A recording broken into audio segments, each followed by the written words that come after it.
We live in a world that confuses motion with meaning, where being busy has become a badge of honor, and exhaustion somehow proves dedication. But what if the productivity system we've built is actually the thing burning us out? That question stopped me cold when I first picked up Slow Productivity by Cal Newport. I'd heard of Newport before. Deep work had already changed how I thought about focus, but this felt different, more personal, more urgent, like he was speaking directly to the part of me that was quietly burning out and calling it ambition.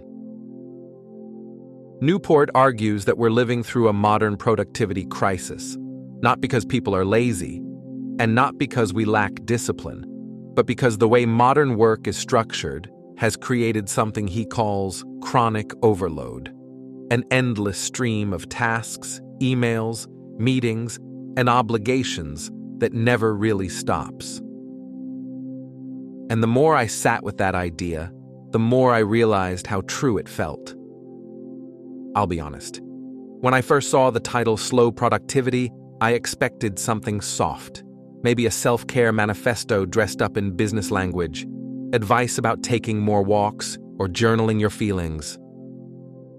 But that isn't what this book is. Cal Newport opens with a diagnosis, not a prescription. He argues that knowledge workers today aren't struggling because they're doing too little.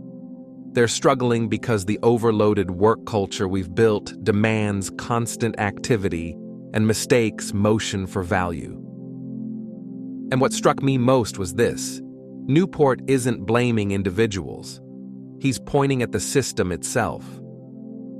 Somewhere along the way, we started believing that the more commitments we carry, the more valuable we are.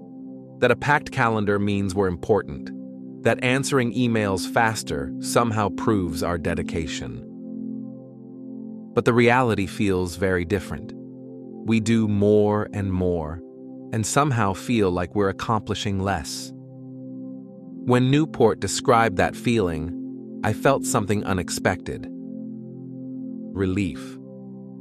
Like someone had finally named the quiet tension that sits under modern work life, that strange combination of constant activity and the nagging sense that none of it really matters.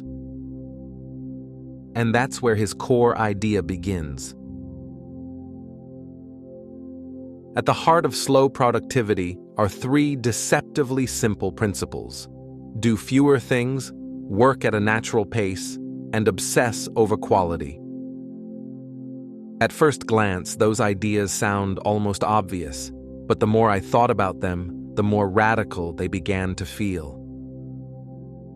The first principle, do fewer things, challenged me the most. Not because I disagreed with it, but because I realized how deeply I'd been conditioned to believe the opposite.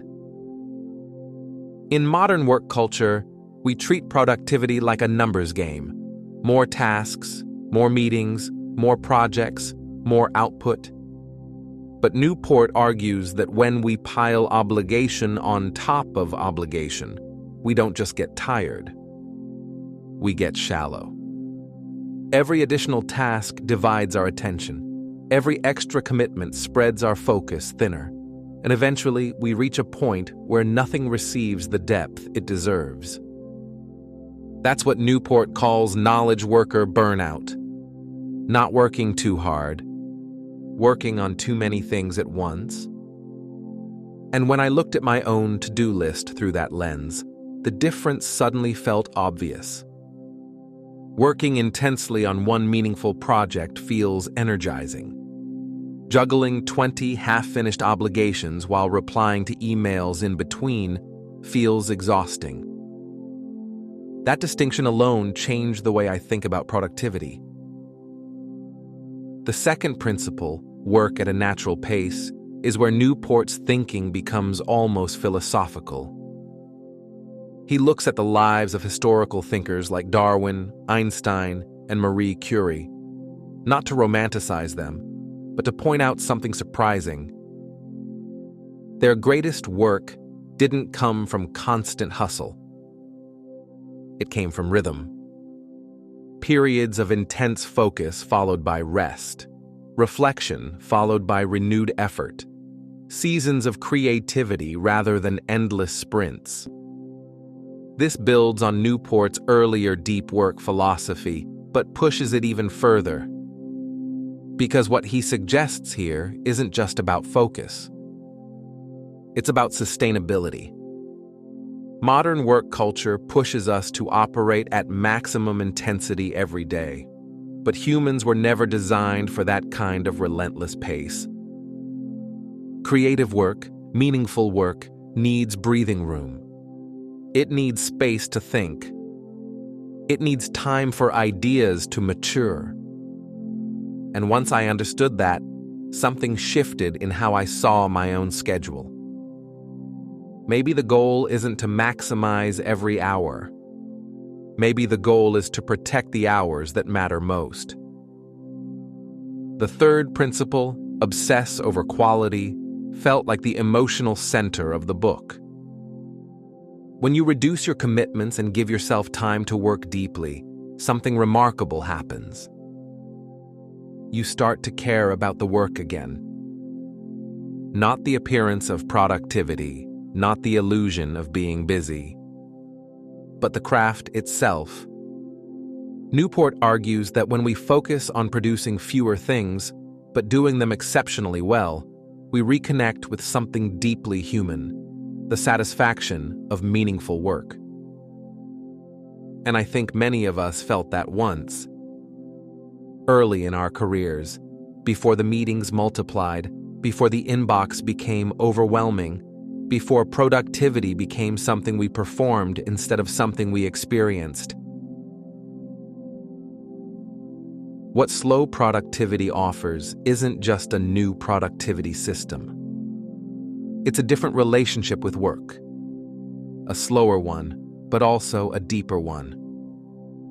By the time I finished the book, I wasn't just convinced intellectually.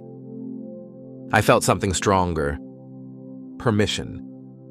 Permission to measure my work differently. Not by how many tasks I finished today, but by whether I did something that truly mattered.